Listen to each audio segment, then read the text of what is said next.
Sweet surrender as I love, serve, and remember. So let's just say thank you. Just so much gratitude for this day, for this service. I give thanks knowing that every one of us, online and in person, by the end of this service, we're more expanded. We're more in love than we were when we arrived. That there is something growing and evolving inside of us that is unbelievably beautiful, spectacular, joyful, peaceful. That is what's happening here today in this service, and it's already done. We know that when we leave here today, it's done. And so if you're in agreement with this, and you give thanks for this, join me now in saying, and so it is. Yes, amen. We are talking about gratitude. How many of you have a regular gratitude practice that you do? So there's a few of you, great. It's energizing, isn't it, to just practice gratitude? So there's all different ways to practice gratitude, but the power of gratitude. One of my favorite quotes about gratitude comes from Michael J. Fox. Because as you know, he has Parkinson's disease, and it's pretty far along at this point. And so when he says something like this, it really impacted me. And he said, gratitude is what makes optimism sustainable. Gratitude is what makes optimism sustainable. And he said, I'm a realist. I know I have Parkinson's, and I know it's hard, and I know it's not just hard for me, I know it's hard for everyone around us. I'm a realist. I don't pretend that that's not happening. But when I just see and accept it, suddenly my heart opens and starts seeing all the other things that I can be grateful for, and that gratitude has started to pour through me, and I just start to feel optimistic. I can't help it when I start focusing on what I'm grateful for in the midst of it.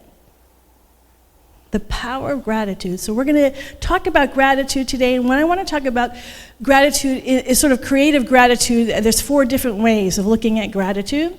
And we're looking at all 4, and I'm going to highlight one, but we're going to look at all 4, is because we're feasting on gratitude today. Thanksgiving this week, good time to feast. I'm just noticing is there someone outside trying to get in? I just see someone hanging out there. Oh, no, I can't. Oh, there, okay. I didn't know. Okay. So feasting on gratitude, harvesting our gratitude, we talked about this last week, and that's when we are being grateful for things that have shown up in our life, that have manifested, for which we are deeply grateful. And so sometimes those are the things that we're grateful for are things that we actually consciously participated in. We set our intention for something, we put that idea, that thought out into the universe, and then there's a universe that responds to it, whether you call it the law, energy, Shakti. It's responding to our thoughts. It's responding to the idea. And the idea, it takes plant and then it manifests. So sometimes our gratitude is harvesting the gratitude for the things that have manifest. Like, wow, that was awesome. I liken it to, and I know it's obvious because we use seed, soil, and plant, and I know many of you have examples. My favorite image in my head is of my dad because he loved gardening, and he had a flower garden and a vegetable garden. And so he would be out. I grew up in Cleveland, lots of snow, and I have a picture of him, and he first had to shovel the snow away, and then he dug deep into the ground to plant flower bulbs. And I have a picture of him standing in the hole and all the snow next to him, holding up a shovel, planting those seeds in November and December in the middle of winter, which is what we're talking about, and then in the spring, these beautiful flowers. Gratitude, harvesting our gratitude. And sometimes there's a lot of stuff we're grateful for that we didn't plant. The nature, I didn't create that, but wow, I can be grateful for the nature. When you look on a hillside in the spring and it's covered with flowers, nobody was out there digging holes, putting those flowers, and they just seem to show up on their own, right? So harvesting our gratitude is harvesting gratitude of things that we co-created with and things that are just in our lives that are good that we may not have created, but we appreciate, like nature is such a powerful one. First type of gratitude. There's another gratitude that can make us work a little bit, expand a little bit, and that's being grateful for other people's good. And it's really powerful when we're grateful for other people's good when it's an area that I don't feel like I have a lot of good in. If I remember when I first had Julian, I was not prepared for it. I had been in ministry school, and so that's where all my intention was. So when I was suddenly a mom, and I remember I had this baby, and we did attachment parenting, so we were always with him. And I walked into a restaurant, and I saw someone eating by themselves. I was so jealous. I'm like, oh, that looks so peaceful. I mean, we always have it's terrible to eat alone. I was like, I want to eat alone. So we can have jealousy sometimes of little things that people have that we don't have, but it could be big things. Again, going back to Michael J. Fox, Parkinson's disease, he could walk around like, man, I was a young guy when I got this disease. How come all these other guys my age are fine and walking around like they're cool? I know a guy that I followed on Instagram for a while. He got into a trampoline accident when he was 23 and became paralyzed from the neck down. And his journey of getting at peace and really loving his life, really authentically loving his life, never denying how hard it is, but at the same time being so grateful for where he was as someone who has to be in a wheelchair for the rest of his life. That's gratitude work. And part of that is being grateful for other people's good. So when I sprained my ankle, I sprained my ankle on both sides, and this is before I understood the power of gratitude. I was young. I was like 19 or, about 19, 20, I don't know. And I had to be on crutches, and I watched all these people walking around, and I thought they were pretty arrogant. Walking around on 2 feet like it's no big deal, and it irritated me because I couldn't do it anymore. But turning that around and saying, oh my gosh, I am so grateful that people have that freedom to walk with 2 legs. I don't have that freedom now. But I do have 2 arms that can move. And there's always something we can find to be grateful for. But also be grateful for other people's good. Why? Because they're part of us. It sets up lack, it sets up competition, it sets up otherness. When we see someone there, it's their good and I don't have it. They have education, I don't have it. They have money, I don't have it. They have health, I don't have it. There's so much separation, there's so much lack in that, so gratitude shifts that. See, this gratitude stuff, it is deep work.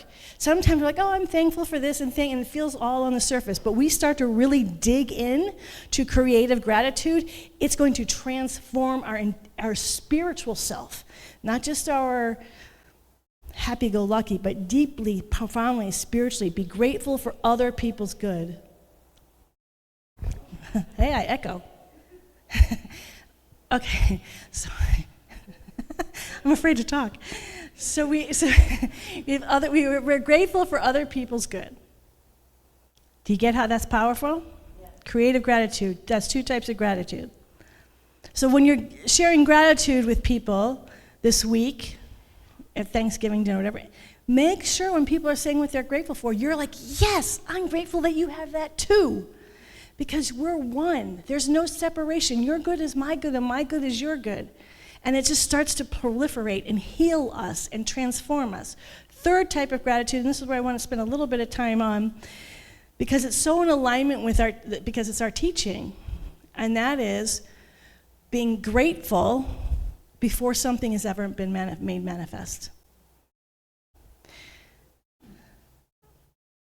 This first, I'm sure it's in other scriptures, but I do know that in the Gospels, Jesus talks about being grateful before you have something. And so Ernest Holmes really took that idea, not just him, other New Thought teachers. And so we have a 5-step prayer. And gratitude is so important in that prayer. And what you're giving gratitude for, if you're praying you're standing in principle, this is what is. I claim and accept it. And I'm so grateful it's done. But it's not done out there yet. we're just standing so solidly in this universal truth principle that we can't see, taste, touch, hear, or smell, but we know it to the depths of our being, and we start to just overflow in gratitude in its manifestation before it ever happens. That is a creative power. That is using gratitude as a creative energy and force in our life. So here's another invitation to you this week as you're giving great gratitude. Maybe you already do it, but I'm guessing most people don't. When you're sitting at the Thanksgiving table, you're saying gratitude to whoever, say, I am so grateful, and start being grateful for things that haven't even happened yet. And they might confuse people, like, wait, when did you go to Paris? I don't remember you going to Paris. But you're speaking in the present tense. Be grateful for what hasn't happened yet, because that is a creative energy that's saying, I trust and I know that there is something happening because I've claimed and accepted it, and this energy that's always responding is unfolding it even now. I don't know how. I don't know how it's going to show up, but I know it is, and I am grateful. There's a power in that of faith. All of these practices of gratitude deepen our connection with this infinite intelligence of the universe. Now, I'm spending a little bit of time on this because I've had a recent example of this in my life, and it's exactly what we teach, but it's still, every time it happens, it's sort of interesting. So last year this time, so I'm always thinking, what's next year's theme? So I've been feeling a little bit more at peace on my spiritual journey. I started therapy in fall of 1986. I first went into therapy. I also took an East Asian religion class. And so as an adult, whatever, if colleges can be considered adult, I really started on this path very intently. And then by 1990, it was my path. So I've been doing this for a really long time, and I've done all sorts of this teacher and that teacher. And when I learn, I practice, I give myself, and then I go to another teacher. So I've been doing this, and it's what started to happen. And I'm doing it because there's this inner impulsion. This is the key with creativity. There's an inner impulsion. I'm not doing it because, well, I should do this. This is good for me. That inner impulsion, and by the way, Ernest Holmes actually writes about this a lot, is that there's this inner impulsion to create, to express, and we all have it. And you don't have to force it. It's like if there's something you really desire, the idea is Spirit put that desire in you. That I've gotta know. It's not a lot of times in sort of non-dual teaching is just accept everything it is, and we don't strive. And it's a both and. It's paradoxical. Striving is a big part of creative expression on this earth, and we are here to be creative, unique expressors. So pay attention. Because you're already doing it, just pay attention to those things you have to, I just have to make my relationship with my kids work. That's really important. Notice, you'll feel like an energetic charge. So I've had this energetic charge psychologically and spiritually for decades now.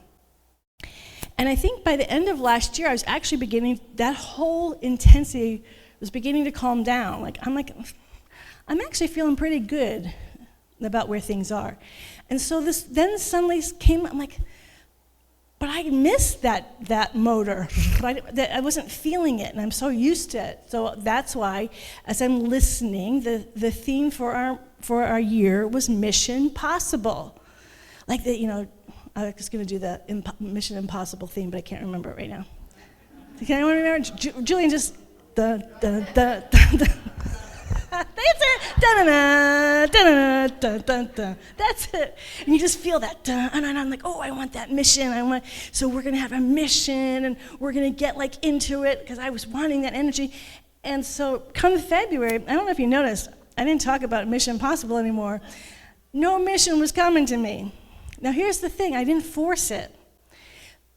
But I was aware of it, and I was aware of it because it's always on our weekly email. And so Christine Rossi and I do the email together. We pass it back and forth. And she's the one who puts everything beautifully and wonderfully. And not always, but there'll be times where I see that Mission Possible theme for the year. And I'm like, I wonder if she would notice if I just deleted it.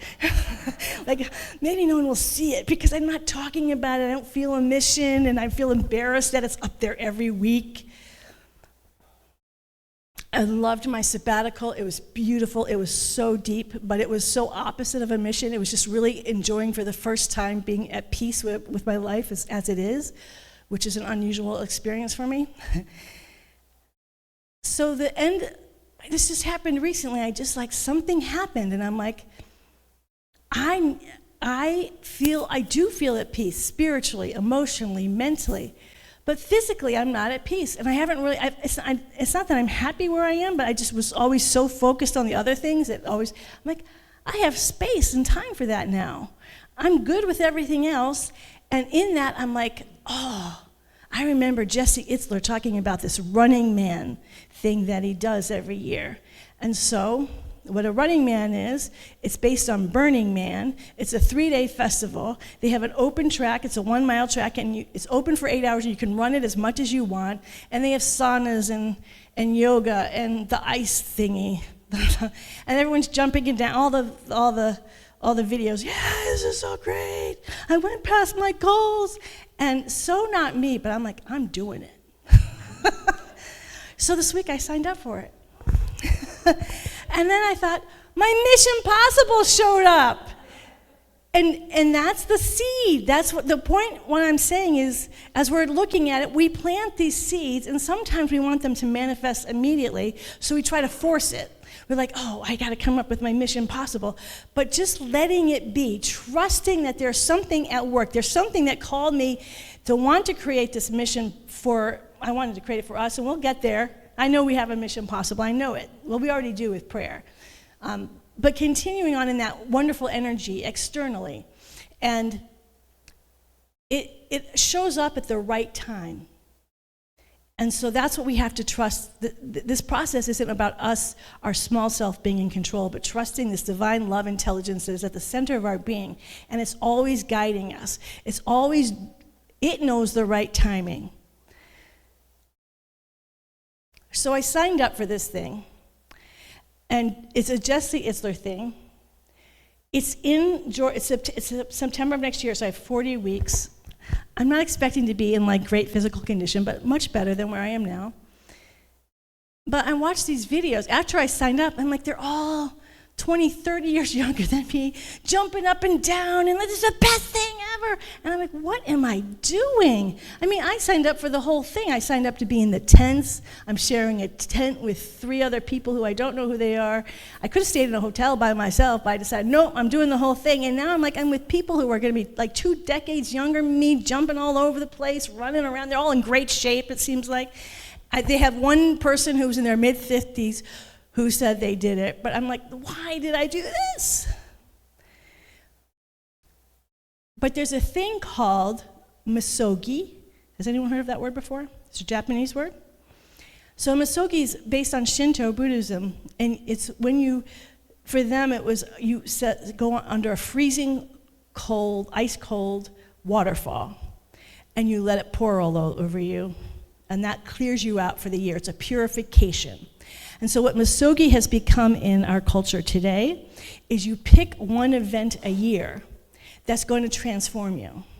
That you cannot stay the same person you were before because you did this one event. Now, I've been watching Jesse Itzler talk about this, and I'm always like, good for you guys, good for you. And then I realized, oh, that's what I've done. I've stepped into something that makes me profoundly uncomfortable. First, I have to get in better shape than I am now. That's work. Then I have to put myself in such an uncomfortable position of going to, I could have done it in California, but I thought if I'm in California, I could just slip in, do a little bit, and leave, and nobody would know I'm there. But this forces me. I have to be with people I don't know. I have to spend 3 days with them. I am immersing myself in discomfort to transform. I'm saying yes to something. I am being grateful for the Mission Possible idea, but the idea needs to manifest, so I have to continue to be grateful even though it hasn't happened. I am so grateful that I'm doing this. I am so grateful that I'm stepping into this. I have so much fear around it. I'm like, can I do it? By the way, this is a sidebar. Our Lighthouse prayer team, amazing. Lighthouse prayer team, heads up, you're going to be getting a lot of prayer requests from me.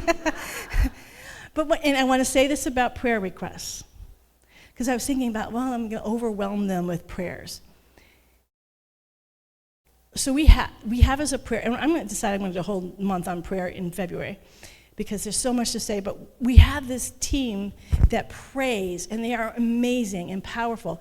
And we always ask, do you want prayer texts? But prayer texts take a lot of time. First of all, you have to have a phone, and you have to stop, and you have to write it all out with your thumbs. And so what I can say for myself, when I pray, when I get prayer requests, sometimes I'm praying when I'm at meditation in my altar. I don't have my phone with me. I'm praying when and I know all of us are like this, praying when I'm doing my dishes, praying when I'm on a walk, praying when I'm in the shower. There's so many ways to pray. So what I know about our prayer team, and what I'm asking you to do, is deluge them with prayer requests, but that doesn't mean you need to get prayer texts for everything. Have faith. You put that prayer out there, as soon as you put that prayer out there, it's done. We began this talk today, prayer, accepting that this service is going to be amazing. You're going to feel better than when you left. Put it out there and then let it go. Trust that the prayer team's got it. I totally trust. I'm going to be giving them a lot of prayer requests, whatever that word is. And I don't need prayer text back. I don't need it, because I know, I walk in faith that the moment I put that prayer request out, it's done. I know that. I give my prayer request and it's done.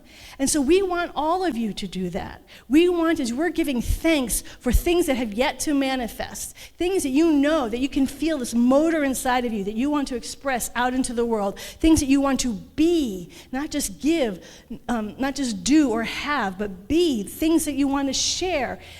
Start stepping into it, giving thanks that it's already done. Put that out to the prayer team and let them join you in that prayer, in that knowing, in that gratitude. And just have faith. The moment we put those prayer requests out, they are done. Will you join me in that? As we're moving into this new year, put those prayers out. Say yes and accept. They are fulfilled. And so that's how I'm getting through this next year. So this is creative gratitude for things that have not yet manifest. And I'm spend some time on this today because we're at the end of the year and this becomes our time. We're like, what is it that I feel this motor that I want to create that might make me feel uncomfortable? What is something that I want to grow in? And do I have the daringness to say thank you because I know it's going to be done? I know it's going to happen. Can I be that daring to say that? That I can risk being wrong, like, what if I'm wrong? Just be grateful. Just be grateful. Trust that somebody, because we don't always know how the how's going to show up. When I did the Mission Possible, I certainly didn't know how the how was going to show up, but it showed up in a way that I hadn't expected at all. I wasn't thinking along those lines. Trust, faith, creative gratitude. This process of gratitude is so powerful. And then the last one is creative gratitude as a blessing. There are people in this world who don't have. I was talking about being thankful for what people do have, but there's people who have less than we have. There are people who are struggling financially, physically, emotionally, spiritually. We give great gratitude that the power and the presence is right where they are. That the source that is sourcing our good and other people's good is the same source that is right where they are. That doesn't mean we have deep and abiding compassion for everyone. And we reach out and support people in ways that we can. But in addition to that, the most powerful thing we can do is in consciousness. And we say, we don't want to hold people like, that poor person, they don't have the infinite love intelligence that yes, they do, everyone does. And those beautiful ideas of light and of love and of infinite abundance of resources are circling them, these ideas, and we're just being grateful that all that potential is there. All the resources are there. We're saying thank you for that. Thank you for the people who are going to come help be of service, the exact right people that they need. I do that all the time. They're going to meet the exact right person that they need that's going to support them. I don't know what it is, but I'm giving thanks, and I don't ever know the results. Don't you do that when you see somebody who's in pain or suffering? I do it with accidents. Something good's happening there. I know that first of all, I always imagine it spiritually, that there's divine angels and spiritual beings surrounding and unfolding them, that they are not alone, that they are completely surrounded by light and love. And I just continue to say thank you for being there. Thank you for supporting, for giving them more than they could ever imagine. Thank you for the fulfillment, even as it's happening on this world in ways they can't. I just pour it out. I don't follow up. I don't know, because obviously there's still a lot of suffering in this world, and there probably will be, but I can at least give thanks knowing that even in the midst of suffering, there is this love intelligence that transcends all of us, that transcends and includes. It's not transcends and excludes, it's transcends and includes everyone and everything. I just thought of this. I hope you don't mind. Beth sent me a picture of, I was saying, oh, you're out. She was outside yesterday in the barn. I'm like, oh, it's so beautiful. And she sent me this beautiful sunrise, but then she sent me a picture of all this horse manure. And I just said, wherever you are, the great I am, God is, even in the manure. Although I didn't use the word manure. That is a creative way of using gratitude. It's powerful. It's powerful to consciously, constantly work on this idea of gratitude. I'm actually thinking of creative gratitude as my theme for next year. Not for us, but for myself, working with that. But just sort of like, because it just goes so deeper and deeper and deeper. So as we're going into this Thanksgiving, we've had this whole month, but continuing on in this week, being creative in your gratitude, being creative for the things and thankful for the things in your life, being thankful for the good in other people's life, being thankful for the things that you know you're manifesting that haven't shown up yet, but be grateful for. And when manifest is so materialistic, I'm using the body because that's where I am, but for all these years, I've been manifesting all this incredible spiritual journey, this incredible psychological journey. I can't see it out there, but it's in here, and it's solid now, but it's taken me a long time to get there. So I don't mean, when I'm saying manifest, it's manifesting consciousness manifests, which also shows up externally in all sorts of ways, in ways we can't imagine. So grateful for our manifestation power, and grateful for the source, that God is the source of everyone's good. Gratitude is putting that into practice when it's the hardest, when we feel the biggest pain, suffering. We give thanks that God is there, because God is everywhere all of the time, loving all creation all of the time with all of its heart, body, mind, and soul. So even as we love the divine with our whole heart, body, mind, and soul, it loves us with all that it is in every moment of every day. Yeah? Are you feeling gratitude at all? Because you're all looking at me. Does anyone have anything you want to say about gratitude before we go into prayer? I'm just so grateful. Just grateful. Jerry is so grateful. Yes. And don't you live it? I do. Don't you live it? But so much of what we're talking about in December is this beautiful generosity, the law of circulation. And when we give gratitude, it comes flowing back to us. Law of circulation, and you're such a wonderful example of that. Anyone else want to say anything before we go into prayer? Anything on your mind? Anyone feeling gratitude? Okay, who's feeling grateful? Woo! All right, that's where we start prayer from. Thank you, God. So I'm just going to begin, is all right? So we give thanks. We just had everyone raise their hands. Online, I hope you were raising your hands. There is so much good that has happened this year. And that is because this beautiful power and presence of pure spirit has been moving through us. It has never stopped, ever stops moving through and as us. Every atom and cell of our being, it is pouring through our veins, our organs, our cells, our atoms, and our molecules, every tiny little of our eyelashes, our little eyebrows, every aspect of our body is radiating the power and the presence of the Holy Spirit, of the holy presence of God. In every area of our life is this beautiful, radiant power and presence. Those places that we might find challenging, those places that we find effortless, all of it. Divine presence and the power has been in all of it all year long. So we just feel an overflow of gratitude for everything that ways that the Spirit has showed up in our life, and our willingness to see it with the eyes of God, the eyes behind the eyes, the ears behind the ears, the heart behind the heart. So we can see and hear and feel the divine in all aspects of our life, in our family's life, in our friends' life, in our neighbor's life, in our fellow citizens' life, in our fellow world citizens' life. We just say thank you, thank you, thank you, thank you, thank you, thank you, divine presence. Thank you, infinite love, intelligence of the universe. Thank you.